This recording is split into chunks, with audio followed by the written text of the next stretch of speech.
Hi, I'm Debbie Alexander, and we're here to share about our experience in Cuba. This is the Cuba team. I wanted to start off, before we started sharing some of their experiences there, to just say a huge thank you to our congregation, to our parents. It's like crazy, scary to send your students off without you, probably maybe for the first time that they've done that in an international situation, especially to a country that we really don't know a lot about, to Cuba. And we had an amazing experience.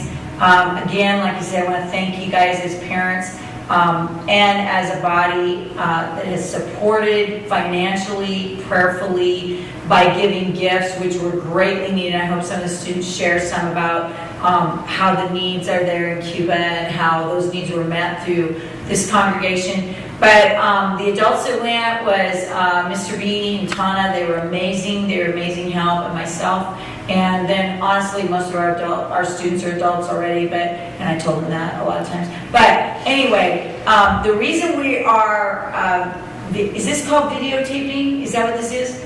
Okay, the reason we're doing that is because I have actually 3 seniors on this, well, 3 seniors and 1 already college student that they are going to be leaving, and there's no way that we were going to be able to all unite again and give testimony to what happened in Cuba. So we decided to do it this way, and then we will be playing this tape later. So I'm going to just pass this mic off to whoever would first like to share what's on their heart with what happened in Cuba. We've got some great stories, so buckle your seatbelts, as they said in the airplane. All right, I'm Keely Lawler. I'm one of the few that's going off to college pretty soon. I just want to say thank you for all those people that were donating to me and allowing me to experience this trip. I want to thank my parents for praying about it and just finding it in their hearts that I was supposed to go on this trip. It meant a lot to me. And I also want to thank this congregation too, that they were just supporting us throughout this entire week that we were there. I know a lot of people were praying for us and had us in their thoughts too, so that really meant a lot to us. So definitely before I went to Cuba, I expected it to be more of like 50 years ago. People always say, oh, it's like Cuba's like 50 years back. Well, it's not necessarily like that. I mean, there's not as many 57 Chevys as I would have expected, It's pretty much just run-down cars and stuff, so that was definitely a lot different. So the first couple of days, we ran a little teen retreat, and for me, I was like, okay, well, this is how it's going to go. We're going to run this. It's going to be like this schedule, and I'm very much of a schedule-oriented type of person, and didn't really go that way, It was pretty much what they wanted to see happen, and actually the first day, we were kind of just a support team, They pretty much told us exactly what we were doing, and we kind of just helped them along the way. And then the second day of the teen retreat, we were actually able to run it more of the way that we had wanted to. We were able to introduce some of our American-type games, and then same with the third day, But it was really great to be able to connect with the students there. It's great to be able to, you don't speak the same language, but you get to relate in your relationship with Christ. And I met one girl, her name is Greta, and she's just one of those girls that I know will forever be in my heart. Just an incredible love for Christ and just an incredible person. So I'm blessed to be able to have met her and a lot of the other teens there, along with the leadership team that ran most of the camp from Cuba. They were a really great group, and feel blessed to be able to meet them. So then the next couple of days, we did some construction and some evangelism. Construction was great just because, we got to actually see like our work making an impact there. We built like a little compound type of thing, and just get to see our work like firsthand right there. Evangelism was really awesome for me because I definitely felt like I was called to do that. I felt really comfortable doing it. But it was also really great to be able to actually be on the streets there, get to be in people's homes, just to really experience what the culture is like there. That was definitely a big part of it, just seeing how their homes are and how they interact with people. And so that was really awesome, being able to do that. So yeah, and I also want to give a shout out to this team. We all worked really hard, and they've been really fun to be with. So it was a really amazing experience, and two things really stuck out to me through everything that we did with the team camp, with construction, with evangelism, with just the random people we met on the street, was the poverty. And the poverty was really, we don't know what real poverty is in America until you see it somewhere else. We saw just tin shacks, and we saw people living in little brick homes along some super crowded street. And through all of it, there was just so much love and joy and happiness. Some of the most happy people I've seen in my entire life were living in Cuba, and they had almost nothing to their name.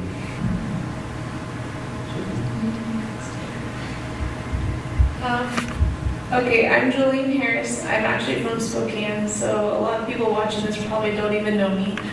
But I would really like to thank this team for adopting me in, and for your congregation for praying for me and treating me like I was just one of the rest of these guys, and my congregation and my family back home.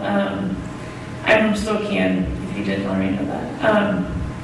And I just always left these meetings late at night and just super encouraged for God and excited about the trip, and it was really great to be a part of this team. In Cuba, there are so many things that happen, it's really hard to decide what to share. We talked about poverty. When we got off the plane, we got on a charter bus, a nice charter bus like what you see here, and we drove to the hotel, well, to a restaurant and then the hotel. But being in the air-conditioned charter bus, padded seats, and driving past homes that are one room, and just, yeah, it was very hard already just to see that, and it like hurt your heart, because you were like, look at us on this bus, we're being rich Americans, riding around on this bus, like, what are we doing, what are we doing? And we actually didn't ride the bus again until we went to the beach, so that was really good, because we were able to experience a little bit more of what the local people's life was like. But yeah, it was amazing just to see how God is still God in Cuba, and the amazing things that He is doing. My name is Ron Bidwell. Kids call me Mr. B. This has been a great experience for me. I've been on a number of mission trips, and many of them have been similar to this.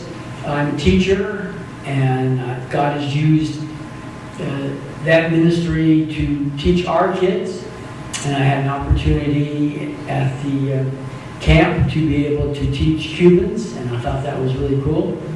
We used a Christian product called the EQ, and we were able to pass out Christian tracts. This church had given us tons of school supplies, and that was one of the things the Cubans said they needed. So we passed out. It was fun just giving all the pencils and pens, and some of the kids would look at this and go, wow, what's that? I said, well, that's what that is. And they go, oh, that's cool. I don't have one of those. My interpretation of what I came out with is that the Christians are the same every country I've gone to. You love God, you love other Christians, you love your church, your Bible. When people come from other places, like the United States, in this case, and we were accepted phenomenally. We had great interpreters, and they worked hard in trying to help us out. The Cubans, which is a little different, don't know English. Almost everywhere you go in the world, at least the business people, and some people do know English, but I don't think English is taught in Cuba.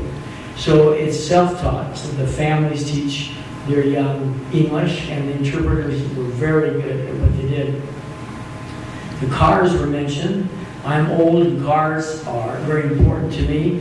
My first car was a 55 Chevy, and people thought I was very strange as old cars went by. There's a 56 Chevy. I saw 3 Studebakers the whole trip. Almost all of the buses, if you want to call it that, are trucks that are basically, we would call old farm trucks. There were Dodges, GMCs, Chevys, Fords that were from the 1950s.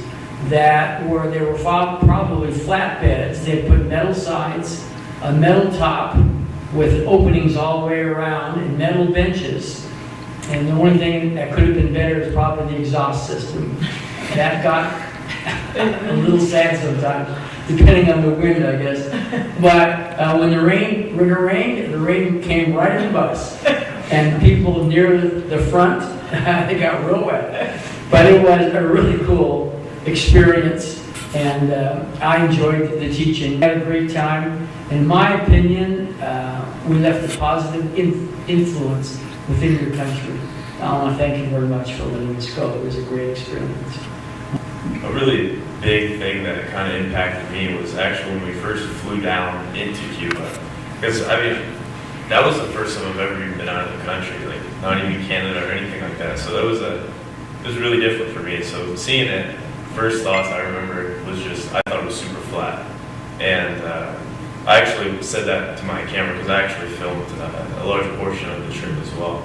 And I just remember I just couldn't get over how flat it was there, how you could just really tell that it was a foreign country getting there.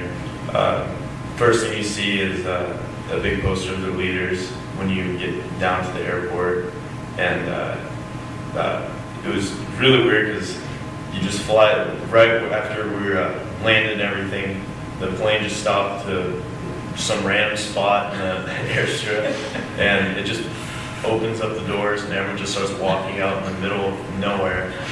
But then, yeah, after the airport and everything, it seemed like everything started going nicely. But like Jolene was saying, we ended up taking a charter bus down to our hotel, which was kind of different. I didn't expect that at all. But yeah, that was first day. It was just pretty relaxed. We met up with all the leaders, and then we met with Lester, a guy named Lester, which is he was the guy that was kind of in charge of everything. Right? He was in charge of everything with Cuba, so getting us water, getting our Cuban money and things like that. And then we met our translators as well. And then we just kind of talked about what we were going to do the next day. And then the second day, we just went straight into it pretty much.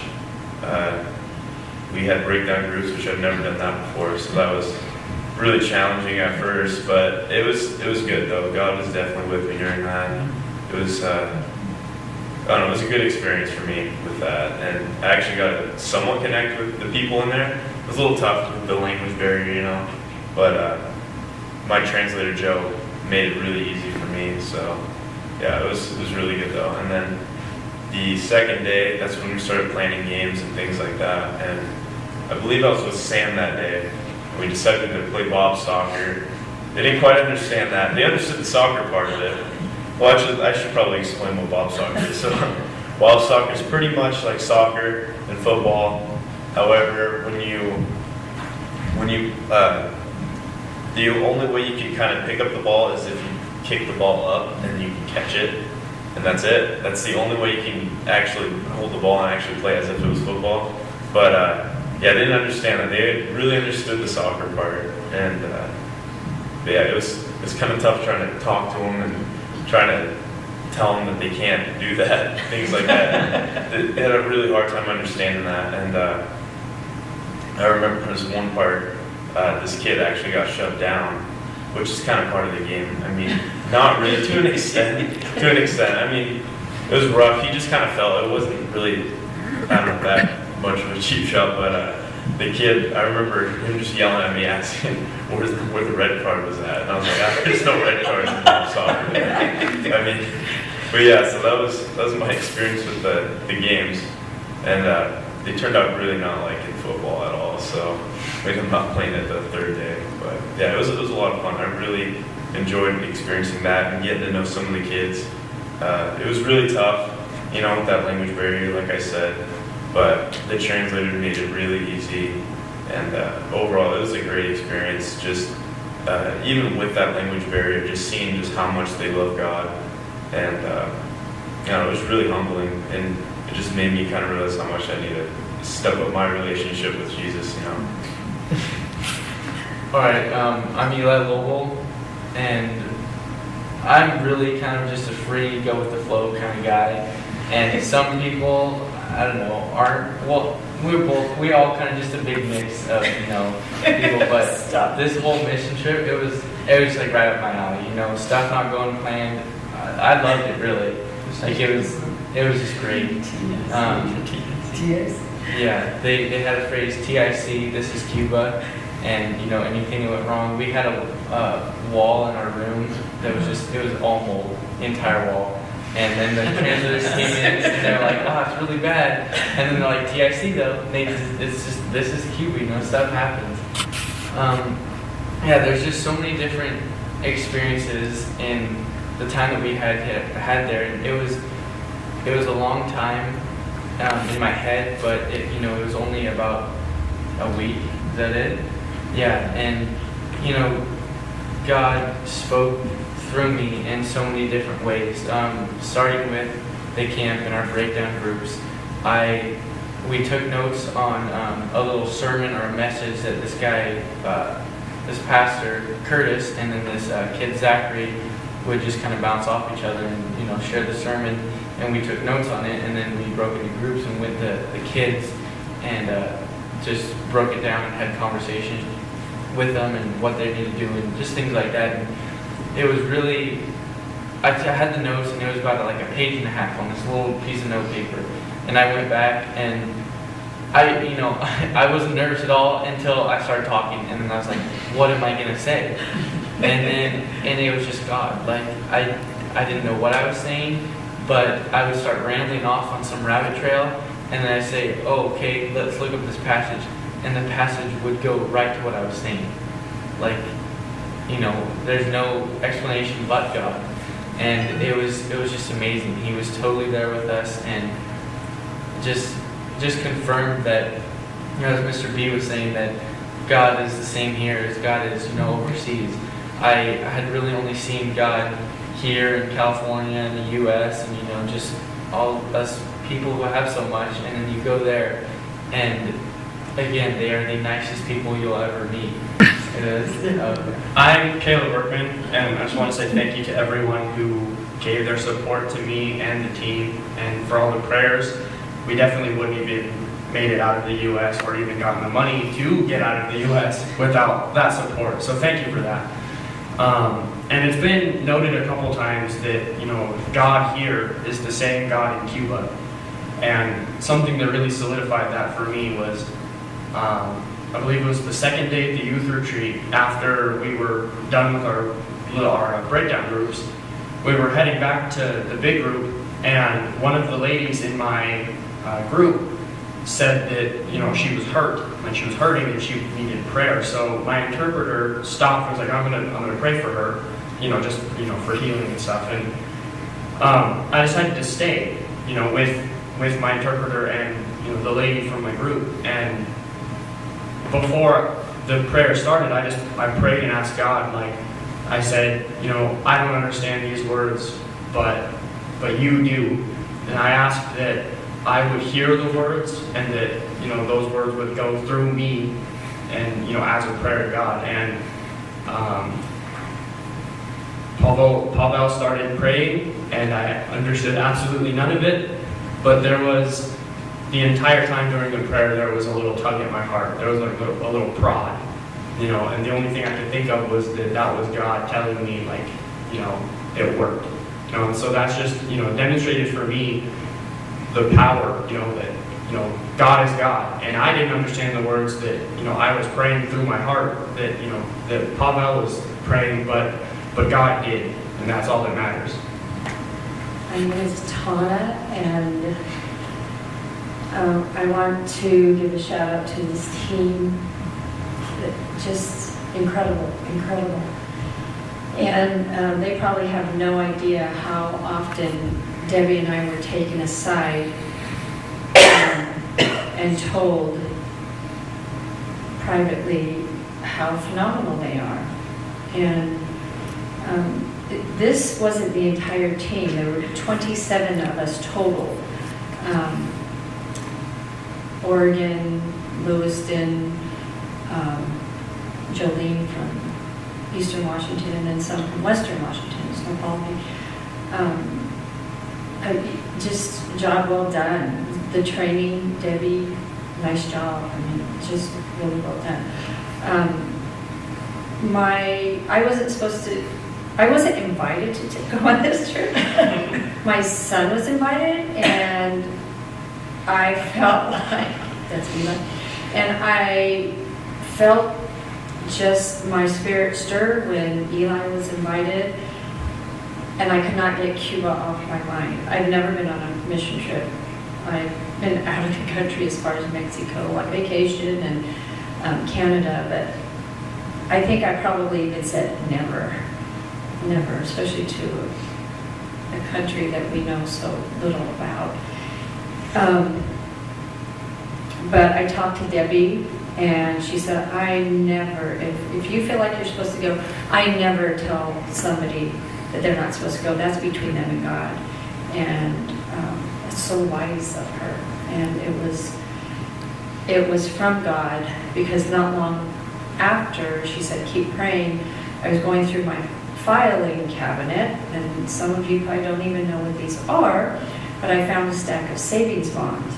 Now, my parents are both gone, but they saw the importance of purchasing these savings bonds in the 70s for me. And I had a whole stack, and I thought, well, you can check on the internet now to see if they've matured. And I got on. Trip was $2,200, and the total of my savings bonds came to $2,213 matured. So my trip was covered from the get-go, confirmation after confirmation. And it was the trip of a lifetime. It is hard to come home, especially we've been on the ground just 24 hours, and a chunk of my heart is there.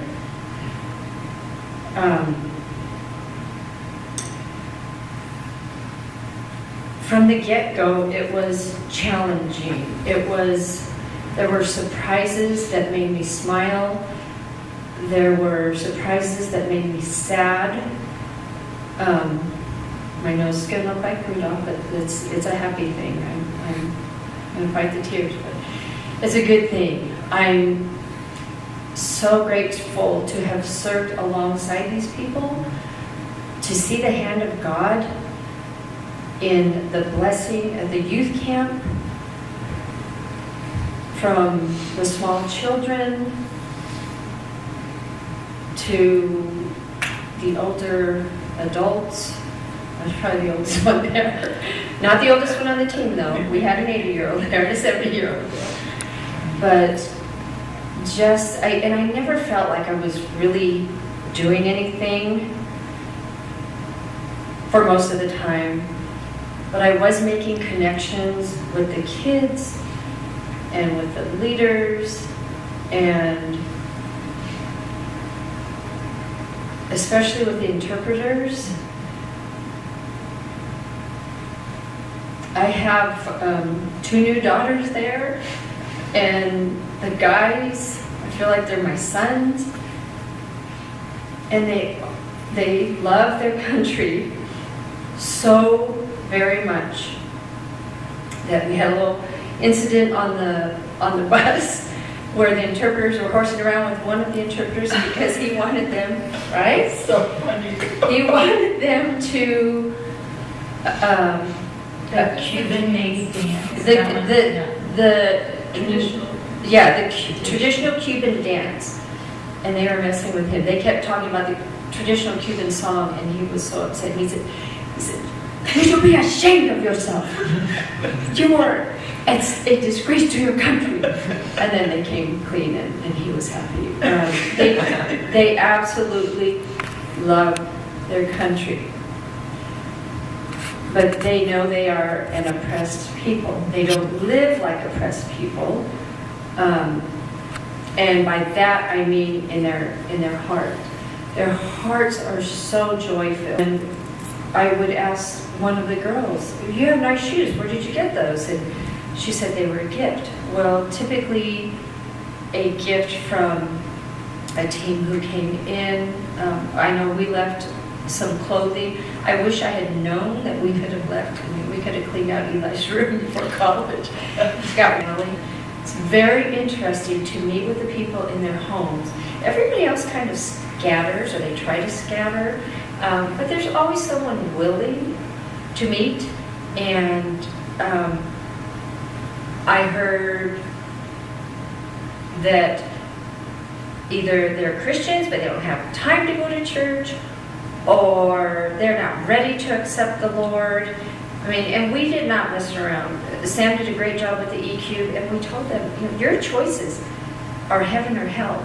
You could be gone today or tomorrow. And even family members who have Christian believers in their families, no. But we were also told that churches, other churches who would be considered cult churches, are very strong in the area. That was surprising to me. One lady, probably the last lady we saw in the morning, just a tiny little thing and just joy-filled. She thought Sam was the cutest thing that ever crossed her path. And she was just a ball of fire. And she listened and she agreed, yes, this is truth, but not today. Not today. And it was heart-wrenching. And as we walked back, the woman from the church was talking to our translator and sharing more of this woman's story. I think her husband is part of one of the cults, and so she probably couldn't take that step. But she accepted, what did we leave with her? A tract and a paper E-cubes. We had paper E-cubes to share with them. They were very excited about that. And all we can do is pray. The underlying message that all of the interpreters and all of the locals ask for is pray. Pray for the people of Cuba. We hope to see you again, but if we don't see you on this earth, we'll see you in the kingdom, but pray for us. And that's what I would ask that you continue to do. Just a couple of things. Mark, who was in charge of the construction site, came directly to me and said, I want to say this team was amazing. He said, these students work hard. I did not have to tell any of you from the Spirit Lake team hardly what to do. You guys saw what to do. Of course, we had a little brawn on our end of things here, as you can look. And so he was ready for some brawn and some muscle power. And, everything is done that way. The people that were the maestros or the masters out there that were actually hired people to do that construction were not necessarily believers or from the church. So our prayer is that we would have been a witness while they saw us. And Mark just said, you guys were amazing. You knew what you're doing. You guys know how to work hard, and that was awesome. And then I also had not only Mark, but also Gary and Danny, who were also the head lead of the whole team. There were 27 of us, I think, or 23 of us. And both of them approached me, both at separate times, and said, your team was amazing. They were so well prepared. They knew their materials. They were able to deliver all those things with ease because they had worked on it and they had practiced. And both of them separately said, you could see that, and that is unusual. That was an unusual thing for them to see. And so it was a great trip. The students worked hard, and I think that they received in huge amounts of blessing. The interpreters became their friends. And then I know that Tana had in her book, she shared that even the interpreters had said, we were the last team there this summer, and now that part of their ministry is done, and they're just alone until the next year. And there were a couple of different interpreters that even had written and said, this team was different than any team we've had all summer. This team is just different, and they have caught our hearts and have been so loving and kind to us. So, great trip, and to God be the glory.